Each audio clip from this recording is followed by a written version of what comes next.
Hello, कैसे हो? बढ़िया। पहला नंबर तो आई एम सॉरी, क्योंकि जब से मैंने GoPro 11 को अनबॉक्स किया अपने चैनल पे, उस टाइम से आप लोगों का काफ़ी कमेंट आ रहा था कि आप iPhone 13 के साथ GoPro को कंपैरिजन वीडियो लाएं, और पर्सनल हमें काफ़ी मैसेज भी आ रहा था और इंस्टाग्राम पे DM भी। तो मैं सोचा क्यों ना एक वीडियो ही बना दूं। एक्चुअली हमें पता है कि ये चैनल अनबॉक्सिंग और कंपैरिजन वीडियो के लिए नहीं है, बट क्या है कि जो मैं पर्सनल यूज़ करता हूँ, मुझे फ़र्ज़ बनता है, अगर आप हमसे पूछ रहे हैं तो ये बताना कि किसके लिए कौन सा बेस्ट है। तो इस वीडियो में हम यही बात करने वाले हैं कि iPhone 13 किसके लिए बेस्ट है और GoPro किसके लिए बेस्ट है। और आज मैं इन दोनों का काफ़ी ज़्यादा कंपेयर करने वाला हूँ, जैसे कि back camera, stabilization, audio test, battery test, waterproof test और स्लो मोशन टेस्ट, और कॉम्पैक्ट में कौन सा बढ़िया, और इसका प्राइस, और भी काफ़ी कुछ हम इस वीडियो में कवर करने वाले हैं। तो चलिए वीडियो को हम शुरू करते हैं। तो चलिए पहला टेस्ट करते हैं इसका स्टेबलाइजेशन।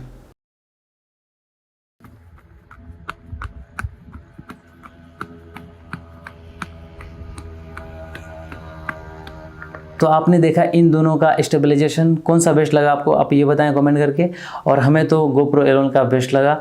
और अब चेक करते हैं, ऑडियो टेस्ट दोनों का कर लेते हैं। अभी जो ऑडियो जो आप सुन रहे हैं ये है GoPro का, और अब जो सुन रहे हैं ये है iPhone 13 का माइक्रोफोन। तो इससे आपको काफ़ी अंदाज़ा हो जाएगा कि किसका माइक बेहतर है। और वैसे दोनों का काफ़ी अच्छा है माइक। तो अभी आपने देखा इन दोनों का ऑडियो टेस्ट, आपको काफ़ी अच्छा अंदाज़ा हो गया होगा कि कौन सा बेस्ट है इन दोनों में से ऑडियो के लिए। और आपको बता दूं कि GoPro में 4 मूड आपको मिलते हैं अलग अलग, और iPhone 13 में ओनली 2 मिलते हैं। तो चलिए GoPro 11 का चारों मूड टेस्ट कर लेते हैं, और इस टेस्ट में हम अपने हाथ में ही GoPro का यूज़ कर रहे हैं, कोई भी गिम्बल यूज़ नहीं कर रहे हैं, ताकि आपको अच्छे से अंदाज़ा हो जाए। और GoPro में आप लाइनर मूड देख सकते हैं, मेरा हैंड पूरा स्ट्रेट है, और लाइनर मूड इस तरीके से आपको वाइड दे देगा। ये रहा GoPro का वाइड मूड, और इस तरीके से मेरा हैंड स्ट्रेट है, इतना वाइड मिल जाएगा आपको। और अब चेक करते हैं हम super view mood. Super mood जो कि इस तरीके से आपको वाइड GoPro में मिल जाएगा, काफ़ी वाइड है। अब चेक करते हैं हाइपर मूड। तो ये रहा हाइपर मूड, और देख सकते हैं काफ़ी ज़्यादा वाइड है यार, यहाँ से ये मैं पूरा मेरा बॉडी आ जा रहा है। ये हाइपर मूड GoPro का है ना। GoPro में हमें एक अच्छा मूड लगा, जो लाइनर हॉरिजॉन, जो कि इस तरीके से भी हम घुमाते रहे हैं फ़ोन को, बट मेरा जो पिक्चर है वो स्टिल सीधा ही रहेगा। तो ये काफ़ी अच्छा लगा। मैं इस तरीके से मैं रोटेट कर रहा हूँ, फिर भी मेरा जो है आप देख सकते हैं। और iPhone 13 की बात करें तो iPhone 13 में बैक कैमरा में 4K 60 fps शूट होता है, और GoPro में 5.3K तक आप वीडियो शूट कर सकते हो, और iPhone 13 में ओनली 4K। तो चलिए थोड़ा कंपेयर कर लेते हैं iPhone 13 का बैक कैमरा 4K 60 fps, और हम 4K 60 fps GoPro से भी शूट करने वाले हैं।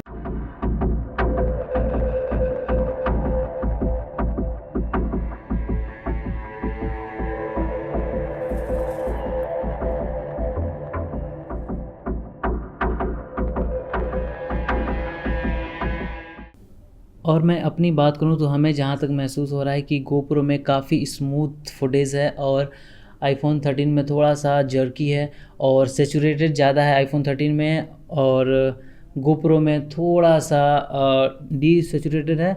लेकिन हम उसको सही कर सकते हैं एडिटिंग के थ्रू, कलर ग्रेडिंग करके। बट हम अभी आप लोगों को रॉ दिखा रहे हैं, कोई भी कलर ग्रेडिंग हमने ऐड नहीं की है। तो इन दोनों का कैमरा क्वालिटी देख के आप लोगों को काफ़ी अंदाज़ा हो गया होगा कि कौन सा बेस्ट है मेरे लिए। अब बात कर लेते हैं जूमिंग का। जूमिंग के लिए 1x तक ही इसमें जूम हो पाता है, जो कि सेटिंग से एक बार जूम कर दिए तो दोबारा आप शूट के दौरान जूम आउट जूम इन नहीं कर सकते। बट iPhone 13 में ऐसा नहीं है, आप इससे जूम इन जूम आउट हमेशा कर सकते हो, और 3x तक इसको जूम कर सकते हो आप iPhone 13 को। और GoPro में ना बैटरी काफ़ी कम चलता है। 4K 60 fps पर शूट करेंगे आप तो काफ़ी कम बैटरी, जैसे कि 3 घंटे से ज़्यादा नहीं चलेगा 4K 60 fps में। 1080p में 5 से 6 घंटा चल जाएगा। तो आपको अगर इसके साथ जाना है तो 2 से 3 बैटरी आपको रखना पड़ेगा। मैं 2 बैटरी खुद रखता हूँ और पूरा दिन इससे शूट कर लेता हूँ। और iPhone 13 में आप एक बैटरी चार्ज से 5 से 6 घंटा ईजिली शूट कर सकते हो। मैंने एक दिन में 4 वीडियो इससे शूट किया है, तो आप समझ सकते हो कितना अच्छा बैटरी चलता है। और वाटर प्रूफिंग की बात करें तो GoPro 11 काफ़ी ज़्यादा वाटर प्रूफ होता है, इसे आप कहीं भी यूज़ कर सकते हो। iPhone 13 भी वाटर प्रूफ होता है, बट इससे इतना बड़ा रिस्क लेना आई डोंट थिंक कि कोई करेगा, तो इससे काफ़ी ज़्यादा रिस्क हो जाएगा। तो वाटर में यूज़ करना है तो आप इसके साथ जाए।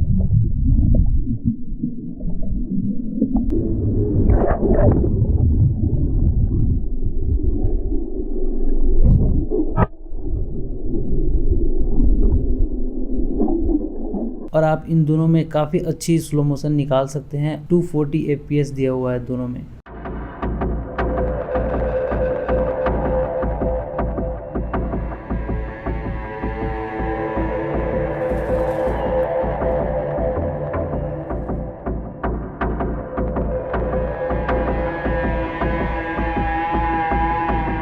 अगर आप ब्लॉगिंग के लिए आईफोन 13 से शूट करना चाहते हैं तब तो ठीक है, जैसे कि हाथ से पढ़ के ब्लॉगिंग करना चाहते हैं तब तो ठीक है। बट इसको चाहेंगे कि आप माउंट कर लें कहीं बाइक में या कार में या तो फिर हेलमेट में, तो इससे काफ़ी डिफ़िकल्ट होगा। ये माउंट तो हो जाएगा बट काफ़ी बड़ा रिस्क हो जाएगा, कहीं गिर गया कहीं टूट गया तो फिर आपका पूरा फ़ोन ही चला जाएगा, पूरा डाटा भी चला जाएगा। बट GoPro में ऐसा नहीं है, आप इसको कहीं भी माउंट कर सकते हो, बाइक, कार। और मोटो ब्लॉगर को आप लोगों ने देखा होगा कि GoPro या 360 मतलब यही यूज़ करते हैं क्योंकि काफ़ी सही रहता है ये कहीं भी माउंट करने के लिए। अगर आप ब्लॉगर हो तो आप इसके साथ जाओ। अगर आप GoPro लेते हैं तो इसमें आपको एडिट करने का कोई फंक्शन नहीं मिलेगा, जबकि आईफोन 13 में आप एडिट, शूट, अपलोड सब कुछ कर सकते हैं, तो इसमें एक एडवांटेज है। तो मैं आपको बता दूं कि GoPro 11 का कैमरा क्वालिटी और कॉम्पैक्ट साइज़ जो भी है, इसको कहीं भी होल्ड कर सकते हो, कहीं भी इजीली यूज कर सकते हो। तो सबसे बेस्ट हम आपको यही कहेंगे, आप GoPro 11 ले लो, बट आपको एडिटिंग के लिए एक डिवाइस की ज़रूरत पड़ेगी। अगर डिवाइस है तो इसको लें। अगर आप नॉर्मल ब्लॉगिंग, डेली ब्लॉगिंग करना चाहते हैं, डेली शूट, डेली अपलोड करना चाहते हैं, तो आपको आईफोन 13 की तरफ जाना चाहिए क्योंकि इससे आपको काफ़ी ज़्यादा फास्ट काम होने वाला है। और GoPro में एक और एडवांटेज है कि आप इसका लेंस चेंज कर सकते हो और 10 बिट वीडियो रिकॉर्ड कर सकते हो, यानी कि कलर ग्रेडिंग करने में काफ़ी मज़ा आने वाला है जब आप 10 बिट रिकॉर्ड करोगे तो। और आपको GoPro का प्राइस भी कम देखने को मिल जाएगा आईफोन के अकॉर्डिंग, और आईफोन के अकॉर्डिंग GoPro काफ़ी छोटा और कॉम्पैक्ट होता है। वैसे GoPro से मैंने काफ़ी सारी वीडियो शूट की हुई है, तो डिस्क्रिप्शन में हम दे देंगे लिंक, आप उस वीडियो को जाकर देख सकते हैं, इसकी क्वालिटी चेक कर सकते हैं। अगर इन दोनों में विनर की बात करूँ तो GoPro 11 विनर है यहाँ पे, क्योंकि इसकी क्वालिटी, इसका कॉम्पैक्ट, इसका वाटर प्रूफिंग और इसका मेमोरी कार्ड का चेंज करके दूसरा लगाना और ब्लॉगिंग के लिए वन ऑफ द बेस्ट है। आप इसके साथ जाओ, बट आपके पास एडिटिंग के लिए लैपटॉप या कोई भी डिवाइस फ़ोन हो तो। और इन दोनों का कंपैरिजन वीडियो देख के आपको काफ़ी अच्छे से अंदाज़ा हो गया होगा कि मेरे लिए कौन सा बेस्ट है। तो आप कौन सा लेने वाले हैं, आप हमें कमेंट करके ज़रूर बताएं। अगर आपको कोई भी क्वेरी हो, क्वेश्चन हो, हमें आप इंस्टाग्राम पे DM कर सकते हैं या तो कमेंट में पूछ सकते हैं, हम रिप्लाई देने की पूरी कोशिश करेंगे। अगर आपको GoPro 11 के बारे में डिटेल जानना है तो लिंक डिस्क्रिप्शन में है, आप जाके देख सकते हैं। और आईफोन 13 का भी अनबॉक्सिंग और इसका भी अनबॉक्सिंग वीडियो मैं लिंक दे रहा हूँ डिस्क्रिप्शन में, जाके आप देख सकते हैं। और वीडियो कैसी लगी आप कमेंट करके ज़रूर बताएं। Bye bye, take care.